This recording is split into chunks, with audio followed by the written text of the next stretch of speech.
میاں کرم دین بزرگ آدمی تھے اور طویل عرصے سے چودھری نواز کے استبل میں ملازم تھے، جہاں جانوروں کی رکھوالی، ان کے کھانے پینے اور صفائی ستھرائی کا بہت خیال رکھتے تھے۔ چودھری صاحب بہت رحم دل انسان تھے۔ گاؤں کے لوگوں کے ساتھ ساتھ وہ اپنے جانوروں سے بھی بہت محبت کرتے تھے اور ان کو کسی تکلیف میں نہیں دیکھ سکتے تھے۔ جانور بھی ان کی بات سمجھتے تھے۔ ایک دن کرم دین نے آ کر چودھری صاحب کو بتایا کہ ان کی پسندیدہ گائے پوری چارہ نہیں کھا رہی ہے۔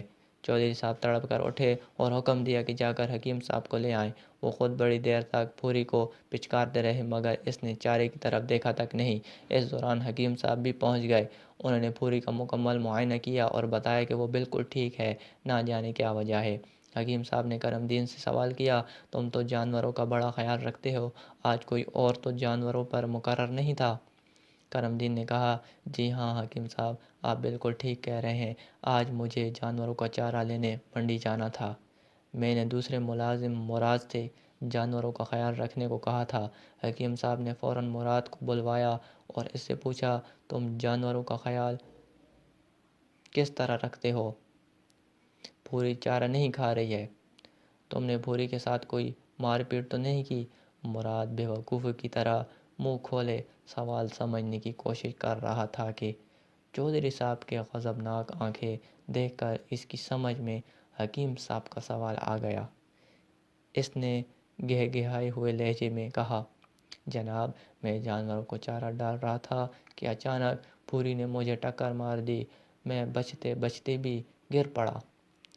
میں نے فوراً چھڑی اٹھائی اور دو چار اس کی کمر پر جڑ دی۔ چودھری صاحب نے ہاتھ بڑھا کر پیچھے سے مراد کی گردن پکڑ لی۔ حکیم صاحب نے مشکل سے انہیں ٹھنڈا کیا اور مراد سے کہا، بیٹا، انسانوں کی طرح جانوروں میں بھی عزت نفس کا مادہ ہوتا ہے۔ وہ تم سے ناراض ہے، اس لیے چارہ نہیں کھا رہی۔ مراد نے سادگی سے کہا، حکیم جی، بھوری نے پہلے مجھے ٹکر ماری تھی۔ مراد کی بات پر سب ہنس پڑے۔ حکیم صاحب نے مسکراتے ہوئے کہا، بے وقوف انسان، جانور چونکہ بے زبان ہوتے ہیں تو وہ خوشی یا پیار میں ٹکر مارتے یا لپٹتے ہیں۔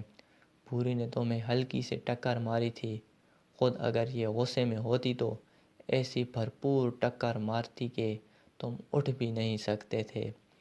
اب ہم لاکھ کوشش کر لیں وہ کچھ نہیں کھائے گی جب تک تم اسے نہیں منواؤ گے۔ مراد بےحد شرمندہ تھا۔ اس نے چودھری صاحب سے معذرت کی اور پھوری کو پیار کرنے لگا۔ پھوری نے اچانک گردن گھمائی، مراد اچھل کر پیچھے ہٹ گیا، سب ہنس پڑے اور پھوری نے چارہ کھانا شروع کر دیا۔